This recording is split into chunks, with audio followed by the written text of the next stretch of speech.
छत्रपती शिवाजी महाराजोत्सव अभियान मान्य देवेंद्रजी फडणवीस आमचे मुख्यमंत्री लाडके मुख्यमंत्री त्यांचा वाढदिवस मान्य अजितदादा यांचाही जन्मदिवस आणि या निमित्ताने अभियान आम्ही या ठिकाणी राबवलेलं आहे.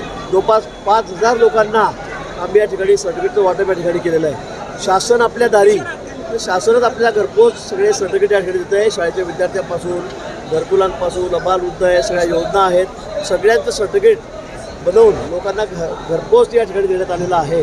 अगदी गरोदर मातांपासून वयोवृद्ध सगळ्यांचे आजी आहेत आजोबा आहेत त्यांच्यापासून शाळेतल्या अगदी पहिल्या दुसऱ्या मुलांपासून ज्या ज्या योजना आहेत त्यांचं सगळ्या योजनांची सुरुवात आजपासून या ठिकाणी करण्यात आलेली आहे. त्यांना ते घरपोच देण्यात आलेलं आहे. या ठिकाणी जिल्हाधिकारी आहेत प्रांत आहेत तहसीलदार आहे सगळे महसूलचे अधिकारी आहेत सगळ्या खात्यातले वेगळे अधिकारी आहेत आणि त्यांना इथे फॉर्म भरून द्यायला उभा आहे.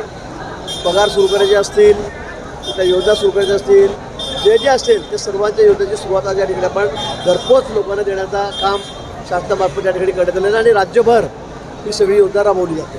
एमपीएससीचा पेपर फुटला आहे. आज परत रोहित पवारांनी टीका केलेली आहे.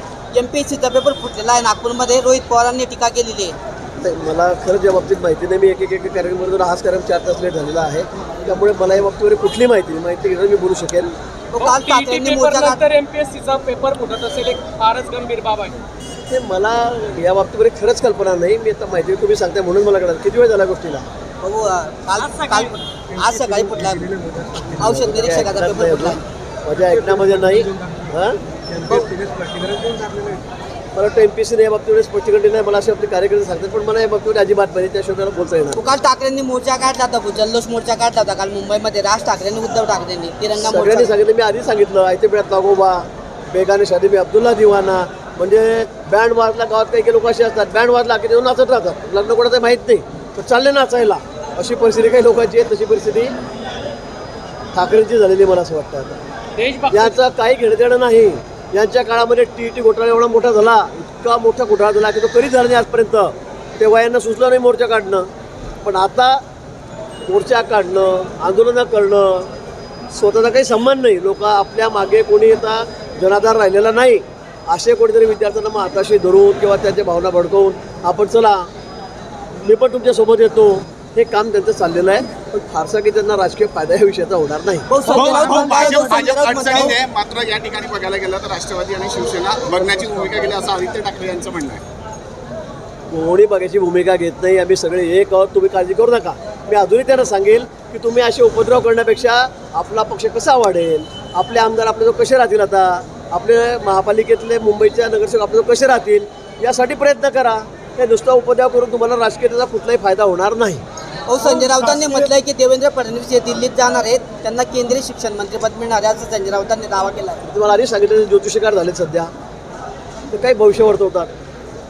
आता देवेंद्रजीने ते स्पष्टीकरण केलेलं आहे पण यांनाच काही झाली कोणी कुठे जायचं म्हणून त्यांना देवेंद्रजींचा धाक आहे राज्यामध्ये त्यामुळे त्यांना असं वाटतं की केव्हा जातील केव्हा नाही म्हणून नुसते उपद्रव करत बसतायत. का धाक वाटतं का धाक त्यांना माहीत आहे एवढं सक्षम नेता कोण आहे.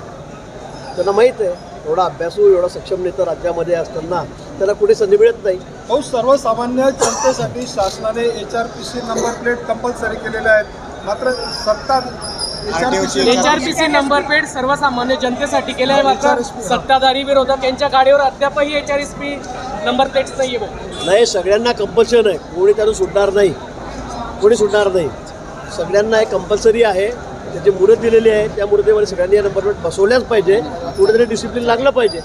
बरोबर आम्ही पुण्यामध्ये घेतो लोकांनी फक्त नंबर टाकलेले होते 59 60 52 53 54 55 काही लिहिलेलंच नाही.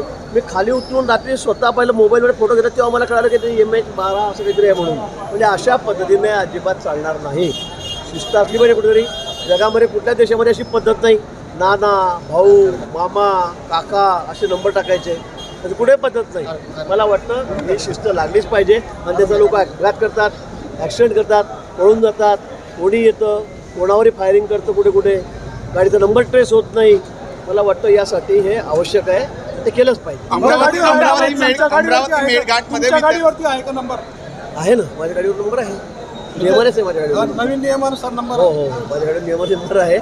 मी परत चेक करून घेतो कारण माझ्याकडे 4-5 गाड्या आहेत छोट्या छोट्या मी तेही तपासून घेतो पण निश्चित मुदतीच्या आतमध्ये ते सगळं बदललं जाईल हो, अमरावतीच्या मेळघाटमध्ये नाहीये. मला वाटतं की या मुदत दिलेली आहे त्या मुदतीच्या आत सगळ्या गाड्यांवर नंबर टाकले जातील आणि त्याचा सगळे दंडाला पात्र होतील कोणी यातून सुटणार नाही उद्धव अमरावती ते ठाकरेंचा मेळघाट या वाढदिवस ठिकाणी आहे, आज काय 140हून अधिक विद्यार्थ्यांना विषबाधा झालेली आहे जे शासकीय आश्रमामध्ये 140हून विद्यार्थ्यांना विषबाधा अमरावतीमध्ये नाही या बाबतीत मला माहिती नाही असेल तर ही घटना गंभीर आहे कशामुळे झाली काय झाली तर मी तपास केल्याशिवाय काही बोलू शकत हो, भाऊ, उद्धव ठाकरेंचा वाढदिवस आहे. नंतर ही जनता पार्टी समोर आलेली आहे आणि नितीन गडकरींना लक्ष केलं जातं. ठीक आहे त्याचा अधिकार आहे सगळ्यांचा अधिकार आहे आपल्याकडे लोकशाही आहे आणि शासन त्याची दखलही घेतो तुम्ही बघितलं असेल आता काँग्रेस पार्टीमध्ये आम्ही मंत्र्यांचे राजीनामा मान्य पंतप्रधान त्या ठिकाणी घेतलेला आहे पण उद्धव ठाकरेंचा वाढदिवस वाढदिवस आहे, काय आहे त्यांना काय शुभेच्छा शुभेच्छा त्यांना अशीच कामं करत राहा असेच बेगारे शादी में अब्दुल्ला सारखे नाचत राहा माझी त्यांना खूप खूप शुभेच्छा आहेत ठीक आहे चला